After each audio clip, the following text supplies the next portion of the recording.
Good day, everyone. My name is Irish Jesus, and this is our report. Document and Information Security, Chapter 6. Learning Objectives. Enumerate factors to consider in document and information security. Illustrate the information cycle. Enumerate the characteristics of information. Define and classify sensitive information. Define proprietary information and enumerate the types of intellectual properties. And last is enumerate some information security measures.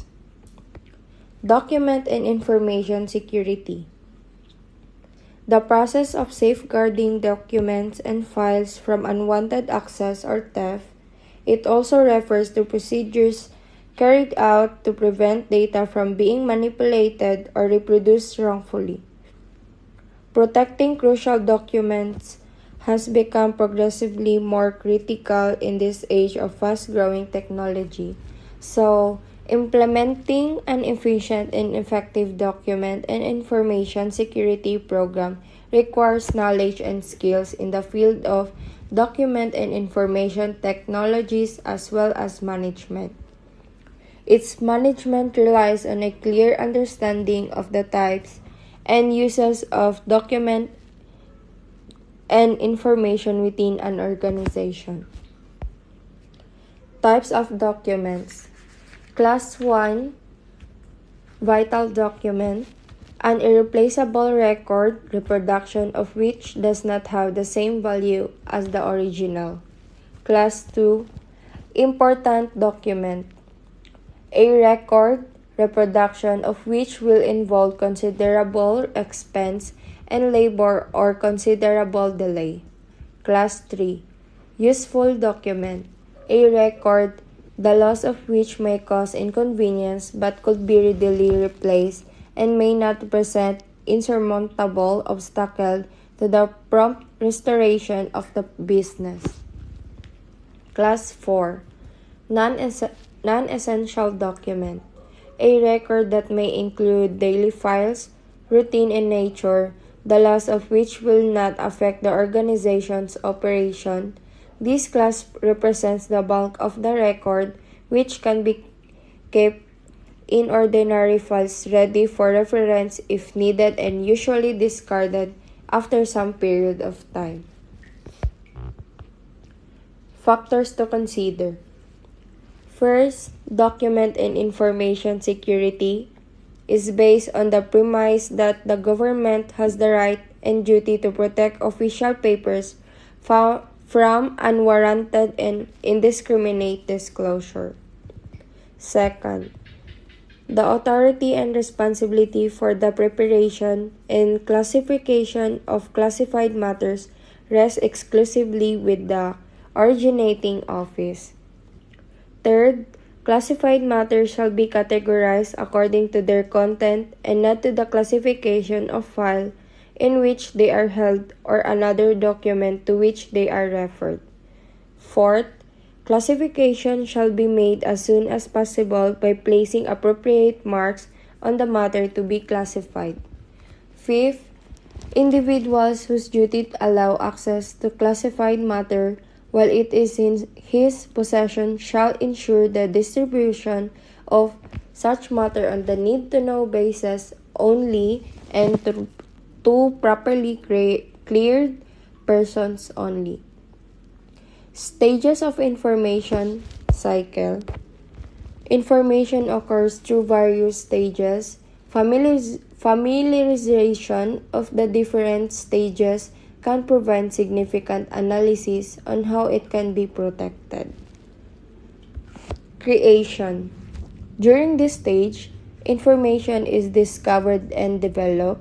Information can take the form of handwritten notes, discussion, dictated script, or electronic data. It is commonly concentrated in laboratories, offices, word processing units, and computer centers.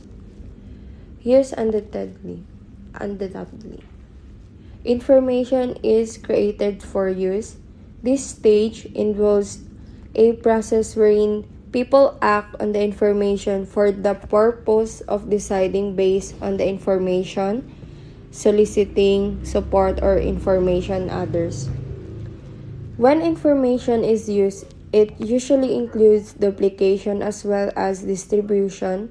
Duplication can be in the form of photocopying, printing, or sending through electronic mail. Storage and retrieval. Used information should be put away for future use. Storage and methods must ensure the integrity of the information, its timely accessibility to organized users, and its protection from criminal intervention in disastrous circumstances. The security measures that must be taken depend on the type of storage center.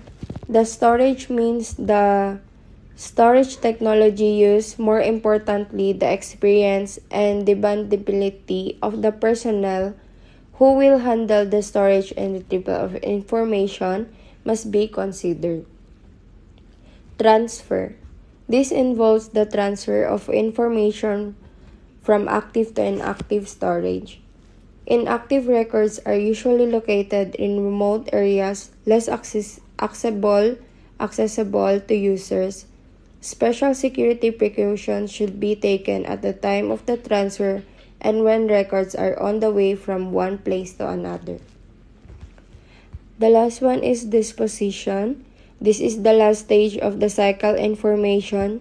During this stage, a decision can be made to retain the information indefinitely at either an active or inactive storage center or to dispose of it. The method of disposal should depend on the amount of information and the type of media used. Characteristics of information. Information is expansive. It is unlike other business resources because it can easily expand to cover a wider scope. Information may age, but it tends not to diminish. Information requires barriers. Just a decade ago, information assets were stored in computer systems with electronic barriers inside centrally controlled equipment and located within the protected confines of a computer room. Computers have become widely dispersed through computer networks protected through firewalls. Information is costly and important. Organizations should protect information assets because it is costly to acquire and maintain, and it is important to the success of the business enterprise. In industries like research and development, education and publishing information, their business, it has significant value in much the same sense that people, physical property, and financial assets have value. Information has a limited life. At some point in time, certain information can lose all or most of its value. If a business owner is in possession of valuable information, he will want to extract from it the maximum worth possible by making it available only to those whose talents can exploit it. When use of this information spreads to more and more people, its value can diminish. Information is difficult to protect in a world of advanced information technology. Several employees may hold and share sensitive corporate information on their laptops, memory drives, and emails. Oftentimes, confidential information such as prices, designs, and production schedules need to be shared with suppliers, customers, and shippers. Good day everyone, I am John Mardinoy. Today I'm going to continue discuss about Document and Information Security Chapter 3. Sensitive information. Sensitive information refers to information that has value and should be protected, including the following: proprietary, business and technical information, personal data concerning applicants, employees, and former employees, proprietary information owned by partners and obtained through an agreement. Classification of sensitive information. Sensitive information is generally classified into three. Number 1, secret. This is information the unauthorized disclosure of which could cause serious damage to the organization's business. Its use and access to it are strictly limited. Examples include trade secret, plans to merge, divest, acquire, sell, or reorganize, information that could affect the price of shares, information with high political or legal sensitivity, information prejudicial to the interests or reputation or the organization. Number 2, restricted. This is information of such value or sensitivity that its unauthorized disclosure could have a substantially detrimental effect on the organization's business. Examples include marketing strategies, customer files, agreements and contracts, contentious or litigible matters. And number 3, private.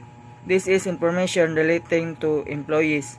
Examples include salaries, bonuses and wages, health and medical matters, disciplinary actions, job performance. Proprietary information. Proprietary information includes intellectual properties that all recognized and granted varying degrees of protection by governments, such as the following. Number 1, patents. Grants issued by a national government conferring the right to exclude others from marketing, using or selling the invention within that country. Patents may be given for new products or processes. Violations of patent right are known as infringement or privacy. Number 2, trademarks. Words, names, symbols, devices, or combinations thereof used by manufacturers or merchants to differentiate their goods and distinguish them from products that are manufactured or sold by others. Counterfeiting and infringement constitute violations of trademark rights. Number 3, copyrights.